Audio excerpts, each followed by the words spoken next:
It's supposed to be a celebration, the kind with string lights and chafing dishes and polite laughter smoothed over by expensive wine. Your father's retirement party has been months in the making, everyone dressed like success voices, rising above the clinking of cutlery, and your older brother doing what he always does, hold court. You hover at the edge of the room, not by accident, not by invitation either, just the usual spot. You watch your dad shake hands, slap backs, pose for photos, like he's accepting a Lifetime Achievement Award. You catch your own reflection in the hallway mirror, button-down ironed smile, politely borrowed eyes, a little too tired for someone not yet 40. And then someone taps a fork against a wineglass. Your father stands. The room hushes. To family, he begins holding his glass high. To a life of hard work and knowing when to finally let go of the hustle. I couldn't have done it without all of you, my beautiful wife, my incredible kids. You feel the spotlight shift. Eyes scanning for whose name comes first. He points toward your brother, to Michael, who carried the family name into leadership. Applause.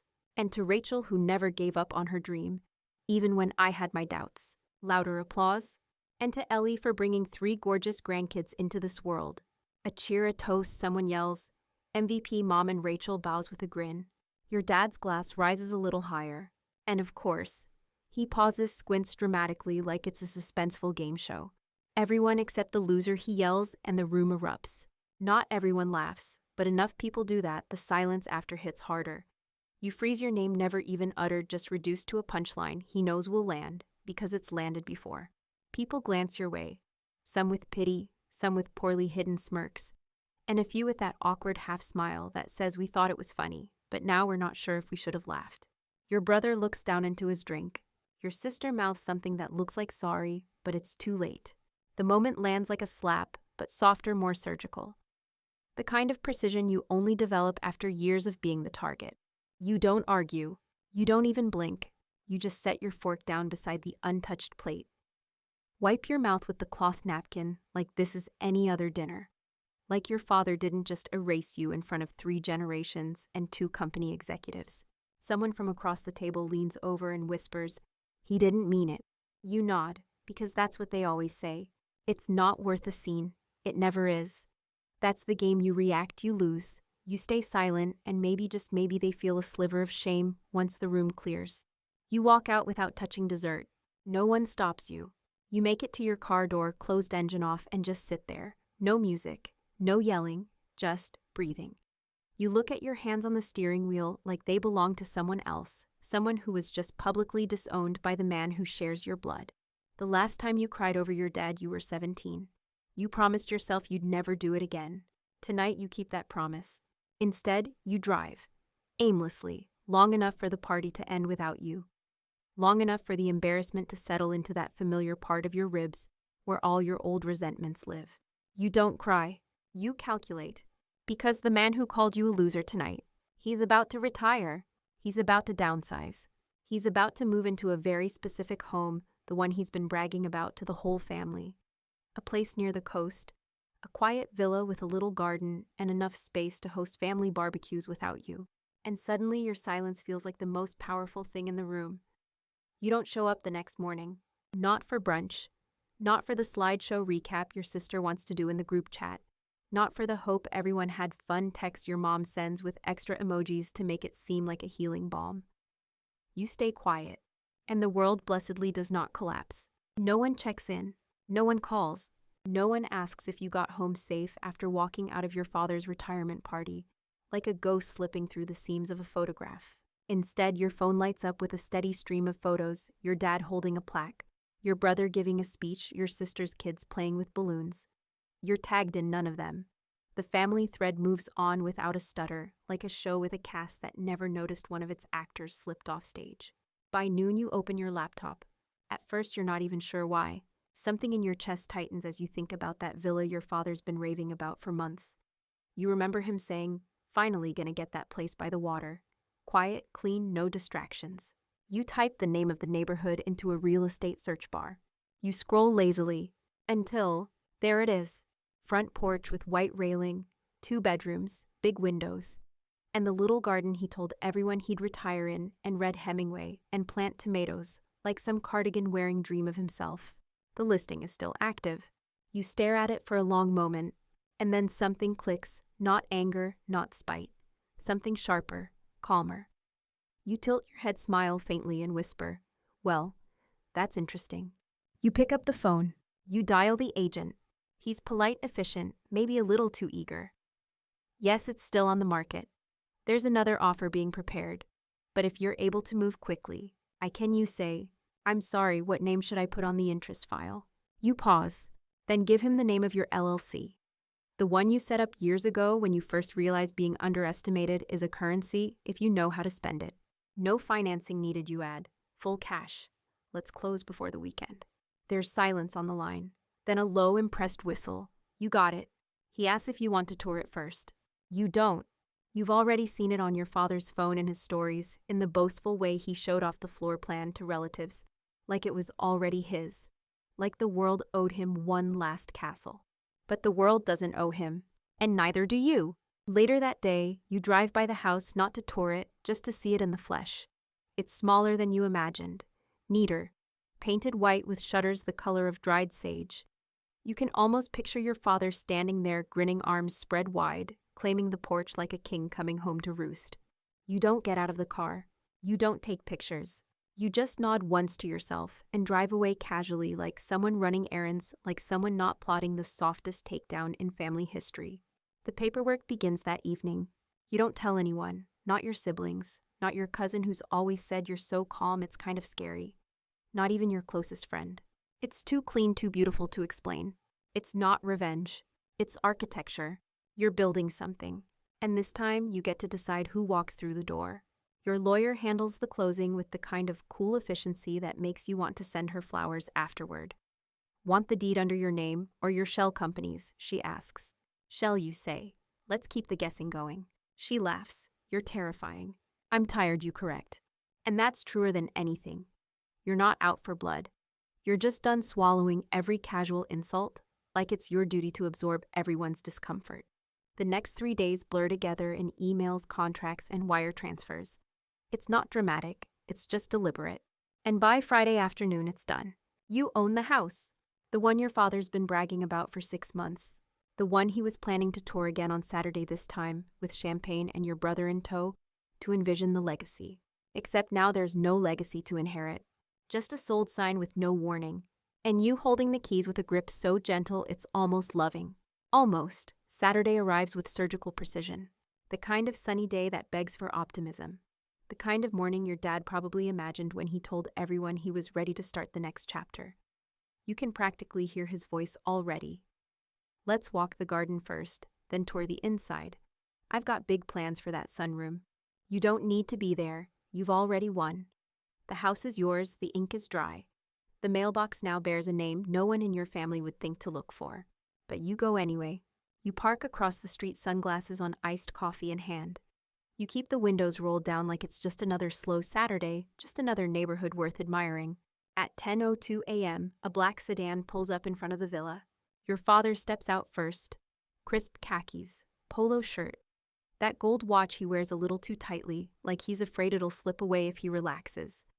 Your brother follows behind him, smiling, like a man rehearsing a future speech he plans to give in this very yard. Dad's home, a legacy built from the ground up. Except there's already a sign in the yard. Sold. Your dad stops walking. You watch his neck tighten, his mouth curl into a barely there sneer. He gestures to your brother like the sign must be a mistake. He walks up to the door with the confidence of someone used to being welcomed. But he isn't. The agent isn't waiting. There's no champagne toast. There's no welcome mat rolled out in his name. He knocks once, twice, checks his phone, calls the number he used to confirm the tour 2 days ago. Across the street, you sip your coffee slowly. A few minutes later, a compact car pulls up. The real estate agent steps out, looking flustered, her eyes flicking from the sold sign to your father's face. You watch from a distance. There's some talking. Your dad's voice rises, not quite yelling, but gesturing broadly like someone trying to order fate to sit down and behave. The agent keeps her hands calm. She says something, probably the truth. The house has been sold. The offer came in quickly. All cash. No contingencies. She apologizes for the confusion, for the clerical mistake. Your father stands there, arms hanging awkwardly by his sides. Your brother's smile has vanished. His hands are in his pockets now, his head slightly downturned, like someone trying not to make eye contact with reality. You consider driving off then, but you don't. You get out, and you walk across the street like you're on your way to anywhere else. Your dad sees you just as you're passing. His brow furrows. You turn toward him, lift your sunglasses. Morning, you say. He blinks. What are you doing here? You take another sip of your coffee, checking in on my new place. His jaw locks. No, he says. No, this isn't. The agent clears her throat. Actually, mister, she checks her clipboard. Your child purchased the home 3 days ago. The deed's already recorded. I confirmed it this morning. Your dad looks between you and her like he's reading a language he never had to learn. You bought it, he asks, but it's not really a question. You nod. Didn't want you to have to worry about maintenance. Thought I'd take it off your hands before it became a burden. The sarcasm lands softer than it could have. Because you don't say it with venom. You say it with calm practiced detachment, the same tone he used when he left you out of that toast. He stares at you, then says the thing that people always say when their sense of control starts to dissolve. Why would you do that? You shrug. Guess I was tired of being the family disappointment. Figured I'd invest in real estate instead of chasing approval. There it is. His mouth opens, then closes, then opens again. But nothing comes out, because there's nothing left to say. You hold the moment without gloating. You don't smirk. You don't monologue. You just hand the agent a folded sheet of paper, the updated contact info for your property manager, and say, if anyone else inquires, tell them the new owner prefers peace and quiet. She nods, her eyes wide. Your brother finally speaks. This is kind of messed up. You look at him, not as messed up as yelling, "Accept the loser," in a room full of people and calling it love. You leave them standing there, not storming off, just done. The click of your shoes on the sidewalk sounds like punctuation. And when you slide back into your car and close the door, the silence is perfect. Not angry, not heavy, just yours. The fallout is quiet at first. No explosive texts, no calls in all caps, just the subtle shifting of tone in the family group chat. Your name pops up in one message. Did anyone know they were buying the house? Then quickly disappears in an edited version. Your siblings go radio silent, which is fascinating really considering how often they used to ping you for favors. Airport pickups, resume edits. Hey, can you take a look at my taxes real quick? That version of you was convenient. Approachable, someone they could laugh at and still expect a ride to the airport the next day. This version, not so convenient. Because this version walked into a conversation where they weren't welcome and walked out owning the address. You spend Monday morning walking through the villa, your villa now. The rooms feel strange, echoey in their potential. It's still staged with generic furniture. The walls smell like fresh paint. You run your fingers along the window frame your dad once called perfect for afternoon light. He was right. You stand in the kitchen imagining him pouring coffee here, hosting grandkids, bragging about his retirement. And yet, it's quiet. You realize something: he hadn't earned this space. Not really. He wanted it to be an ending wrapped in applause. You wanted it to be a beginning, quiet, clean yours. You pull out the deed from your bag. Crisp notarized your name right there in bold. You pin it to the fridge with a magnet shaped like a lighthouse. Then your phone buzzes. Dad. You stare at the name for a long time. Then answer. Did you do this just to spite me? That's his opening line. Not how are you, not can we talk. Just the usual assumption that everything must orbit his narrative. No, you say, I did it because I could. A pause. Breathing on the other end. I was going to retire there. You knew that. You pace the empty living room, the floor creaking slightly beneath your feet. You made sure everyone knew that, you say, but you never imagined someone else might want it too. Another pause. Then you embarrassed me. You almost laugh. Embarrassed him. You did that, you reply calmly when you stood in a room of people I grew up with and made a joke out of me. Loud enough that the waiter turned red. Silence. Come on, he says softer now. It was a joke. That's the problem, you say. I know. You walk to the window. The garden outside needs work, but it's beautiful in its own way. Messy, unshaped. Like something waiting for someone to see its worth without requiring perfection. I didn't mean for it to hurt you. You exhale. Then you haven't been paying attention for the last 30 years. He doesn't argue. For once. I don't know what you want from me, he says eventually. Nothing, you reply. And that's new. There's another beat of silence. Then the line clicks. He's gone. You don't call back. You let it hang. You let him hang. Because this isn't about retribution. It's about refusing to shrink anymore just to earn entry into the places you built for others. You drive home and sleep better than you have in weeks. Not because you won, but because there's nothing left to explain. The next day your sister texts you. That was cold. He's our father. You stare at the screen. And then slowly you type, and I was his child. You hit send. You put your phone down. And for the first time in a very long time, you feel like you're standing in your life with both feet. No apologies. No edits. Just space. And silence. And peace. You don't expect an apology. Not because you've given up on the idea of one, but because you finally stopped begging for a version of it that will never arrive. Your dad isn't the type to admit fault unless it comes wrapped in a joke. And even then, the punchline is usually at your expense. So you stop waiting. Instead, you focus on things you can actually hold. The keys to the villa, the title deed, the small checklist of repairs your contractor sends over.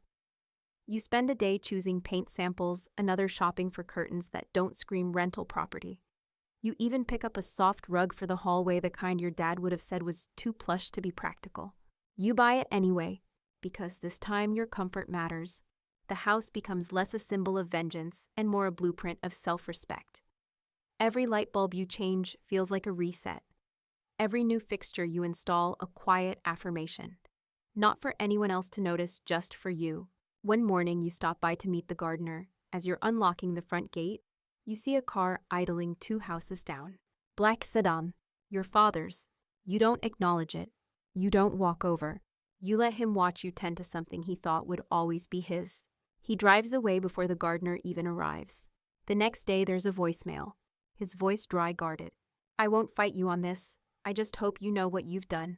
You listen to it once, then again, and finally delete it. Because you do know. You know exactly what you've done. You've ended the audition. All those years of performing, hoping, earning your place with good behavior and quiet wins done. You're not the loser he named in that toast. You're the one who didn't clap back. Who just left the room, bought the stage, and dimmed the lights. Your siblings still haven't said much. Your brother posted a passive-aggressive meme that reads, "Family where the loyalty runs deep and the grudges run deeper." You almost admire the pettiness. Almost. Instead, you leave the message on read and forward your contractor's invoice to your accountant. Real-life transactions. Emotional overdrafts. That night your mom calls. It's late. Her voice is slow, unsure. I don't want to get in the middle of anything she says.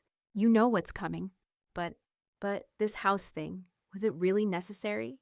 You lie back on your couch, the one you paid for in the apartment you've always kept separate from their expectations. He made a joke, you say softly. So I made a purchase. He was just trying to be funny. And I was just trying to be his child. You let that settle. She doesn't respond right away. Then she sighs. You always take things so personally. You smile. Only when they're personal. You don't yell. You don't cry.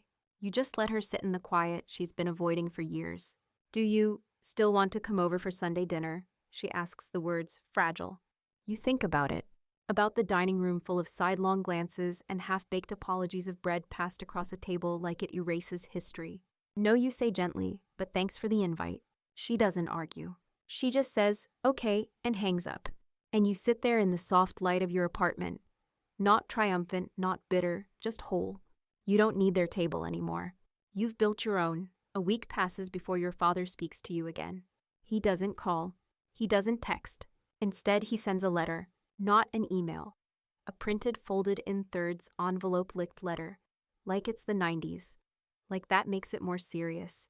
You find it in your mailbox after work, sandwiched between junk mail and a gardening catalog, addressed to the previous owner of the villa.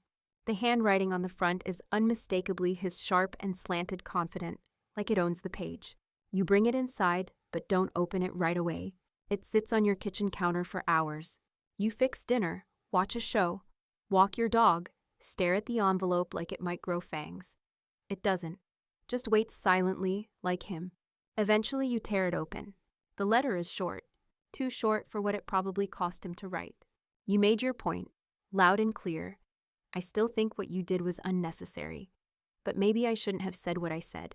Maybe I thought you could take a joke. Maybe I forgot you weren't laughing. Either way, it's done now. You've got your house. I've got nothing left to say. Dad. You read it twice, not because it's profound, but because it's the closest he's ever come to saying, I hurt you. Still, he never actually says it. The whole thing is dressed in deflection, maybe if you took it wrong. His specialty. You fold the letter and tuck it back in the envelope. Not to keep it safe, just to keep it out of sight. Because here's the truth, you didn't buy that house for a point. You bought it for peace, but if it made a point along the way, that's on them, not you. The next morning you drive to the villa. You open every window. Let in the spring air. You bring in your first houseplant, an oversized fern, with big, unapologetic leaves.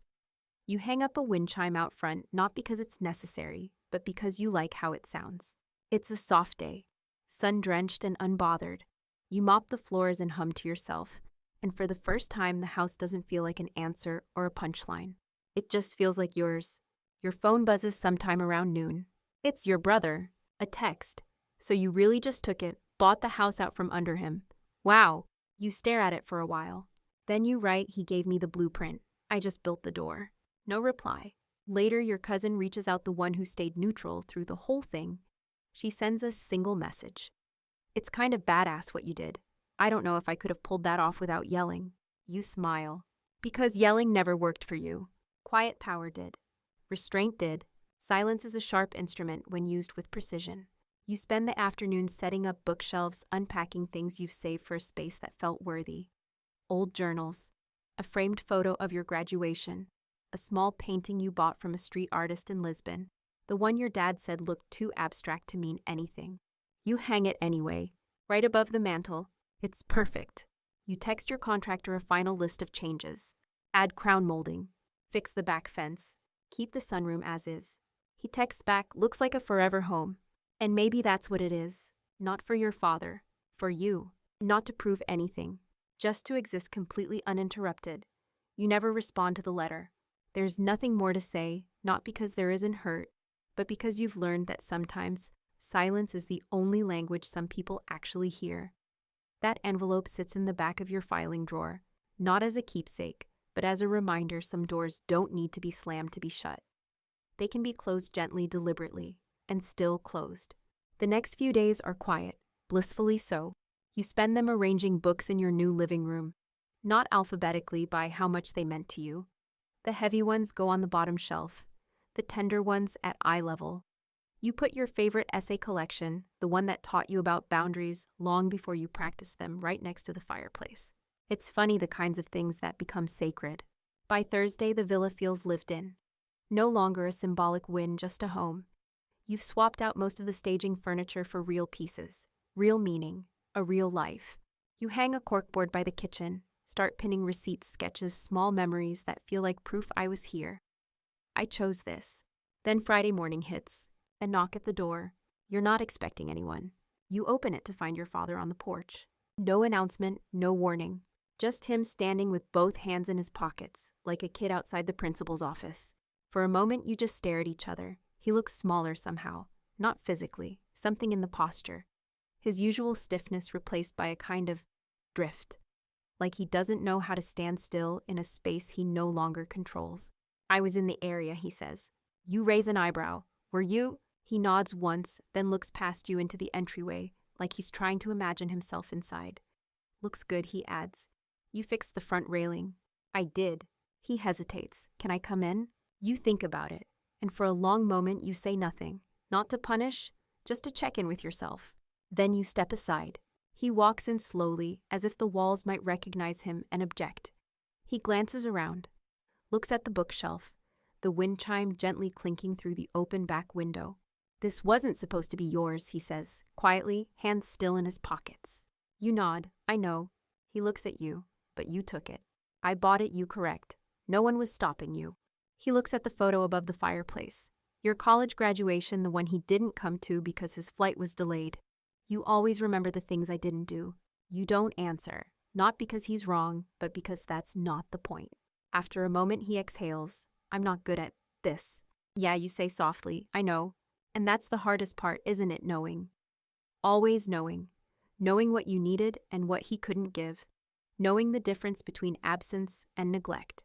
Knowing you'll never get the scene you replayed in your head, the apology with tears, the hug that meant more than posture. But what you do get is the clarity. You gesture toward the door. You wanted to see it. Now you have. He doesn't move. You could have told me, he mutters. You did tell me, you say. You just didn't think I was listening. He nods once like that stings more than he expected.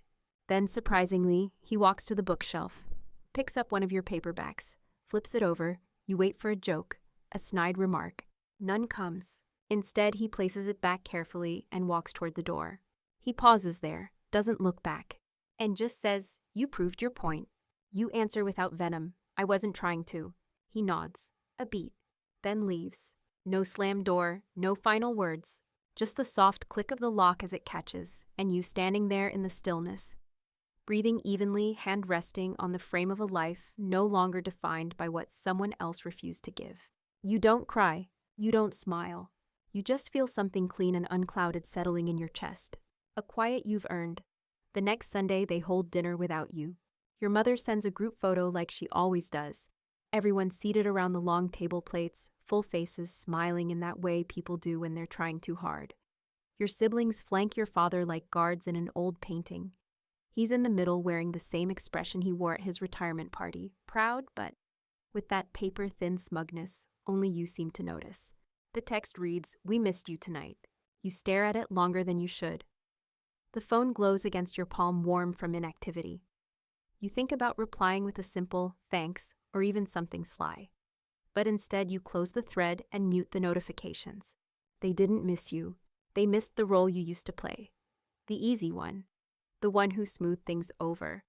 The one who sat at the table and laughed off insults because family's complicated, right? They don't realize the version of you they're grieving isn't gone. That version just learned how to leave. You set the phone down. Go back to folding laundry, a small, quiet act of self-respect. Each shirt stacked neatly, each sock matched with its partner, the mundane made sacred. Later that night, you sit on the front porch of the villa. A soft breeze rustles the wind chime. You drink tea from a ceramic mug you picked up at a local market, a perfect kind of imperfect. You sip slowly, no rush, no noise. You watch the light shift across the garden. And then footsteps. You glance up. Your sister. Of all people, it's her. She's holding a paper bag and wearing an expression somewhere between sheepish and determined. "I brought lemon cake," she says, lifting the bag slightly. You blink. Is it poisoned? She half laughs, half sighs. No promises. You open the door, not as forgiveness, as curiosity. She walks in slowly, eyes flicking across the living room, like she's looking for traces of the person she used to talk over. "This place feels like you," she says. You nod. "That's the idea." She sets the cake down on the counter. "I was mad at first," she admits. "The house thing. Dad was furious. Said you embarrassed him." "I didn't say anything. That's why it worked," she says quietly. You look at her, surprised by the honesty. She fiddles with the cake box. "I thought you'd be gloating. I thought I'd come here and find you smug and unbearable." And she shrugs. "You just seem peaceful." You both sit down awkwardly at first, then with a kind of shared fatigue. "I think we all got used to the idea of you being the punchline," she says, "because it made us feel more successful." "That's not a great reason." "No," she agrees, "but it's the truth." You stare at her. She meets your eyes.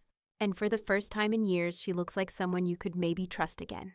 "I don't know how to fix things," she says. You pause. Think about that. "Start by not calling me a loser," you say. "It's dry but not cold." She smiles. Deal. You cut the cake. You eat together in the quiet. No big speeches, no emotional overtures. Just two people who know they let a gap grow too wide and are cautiously stretching something across it. Not a bridge. Not yet. Maybe just a plank. When she leaves, she doesn't ask to come back. She just hugs you once tight and fast and says, "It really is a beautiful house." You nod. "Thanks. I plan to keep it that way." And when you close the door behind her, it's not with a sense of finality. It's with a sense of ownership, of boundaries, of beginnings. The seasons begin to shift. You notice it in small ways: the earlier sunsets, the crispness in the morning air, the way the wind carries a faint whisper of leaves that haven't yet started falling. It's the kind of change you used to overlook, the kind you were too busy proving your worth to appreciate. Now you notice everything. The way the light dances through the villa's windows at noon, the gentle creak in the hallway floorboards that somehow feels like a heartbeat. The sound of your own footsteps, no longer rushed or tiptoed, just present. You've started collecting quiet routines. Early morning walks through the neighborhood, Sunday afternoons with your sketchbook open, even if the pages stay mostly blank. You light candles for no reason. You open the windows even when it's a little too chilly. You play music out loud without wondering if it bothers anyone. Because no one else is dictating the atmosphere anymore. The villa is fully yours now, not just on paper, but in spirit. You've painted the guest room a soft green. Replaced the dusty drapes with clean linen. You've left one room entirely empty, not because it lacks purpose, but because you want to wait until it tells you what it wants to be. You think that's what healing looks like, not racing to fill the silence, but letting it speak first. Your family's presence lingers, but only as background noise. Your brother still hasn't reached out. Your dad hasn't called again. And your mother, in her usual way, sends polite texts with no follow-up hope you're doing well. You reply, I am, because it's true. You are. You don't miss the drama. You don't miss the dinners. You don't miss trying to fold yourself small enough to fit at a table you helped build, but were never quite welcomed at. What you do miss sometimes is the fantasy. The version of them you used to carry in your head, the warm, open movie ending family that only existed in your softest hopes. But missing the fantasy isn't the same as missing the reality. And the reality is this: the villa is peaceful, and your life, though quieter now, is finally honest. One morning you find the courage to invite someone in. Not family, not an old friend. Just a neighbor you've waved to a dozen times, a woman named Claire with laugh lines and garden gloves. And the kind of voice that makes you feel like you've known her forever. She brings lemon thyme cookies. You offer tea. She sits in the empty room and says, "You know, this could be a lovely studio." You nod. "I've thought about that." She doesn't ask for your story. Doesn't pry into the way your name once got left off toasts. She just compliments the rug, praises the light, and asks if you like to paint. You say you don't know yet. She says that's the best place to start. After she leaves, you stand in the doorway of the empty room. Watch the sunlight creep across the floor. You place a single chair in the corner. Nothing else. Not yet. Just a chair. Just a beginning. That night, your phone buzzes with a group message. Something about a cousin's birthday. Plans for a party. You're included. Tagged. Even addressed by name. You smile. Then swipe it away. You don't need to prove anything anymore. You're not the joke. You're not the forgotten. You're not the one left outside. You're the one who walked away and built a door no one thought to knock on. And now, you decide who gets a key. The final thing you do is frame the deed. Not because you need a reminder of what you own, but because it marks the day you stopped asking for space and started claiming it. You hang it in the hallway, simple black frame, no spotlight. Just a quiet, dignified symbol. You pass it every day on your way to the kitchen. Sometimes you glance at it. Most days you don't. Because the point was never to gloat. The point was to grow. You water your plants in the morning. You repaint the mailbox a rich navy blue. You start sketching again, nothing serious, just lines and colors that feel like air. One afternoon you bike to the market and buy fresh fruit just because it looks beautiful. That evening you sit by the garden with a bowl of strawberries and realize you haven't thought about their approval in days. Freedom, you've learned, is measured in these small moments of disinterest, in what once held you hostage. Your sister texts occasionally now, not out of guilt, but something softer, tentative friendship. She asks if you've read any good books lately. You recommend one. She says thanks. It's nothing dramatic, just two adults moving slowly toward mutual respect, like unlearning a language. Your father doesn't reach out again, but one day a card arrives, no return address. Inside, a single line: "Hope the garden's growing." You don't know if it's him, but you smile anyway.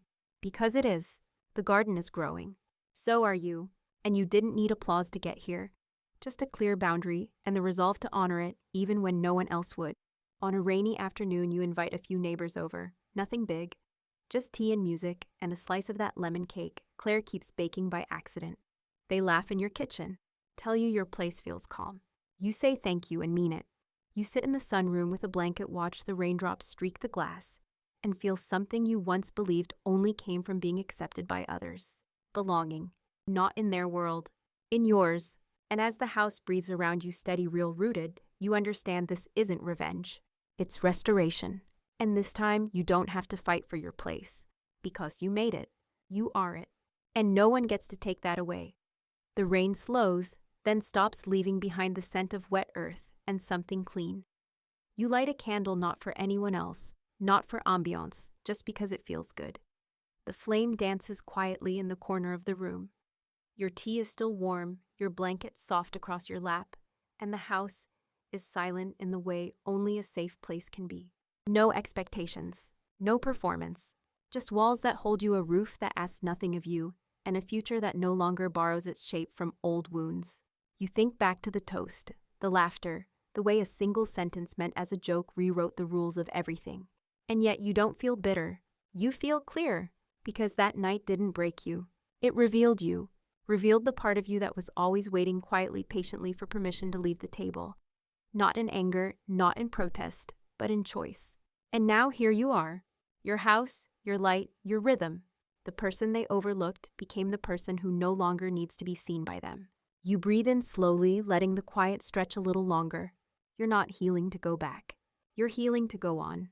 And maybe no one will ever understand what that house really meant to you. Maybe that's okay.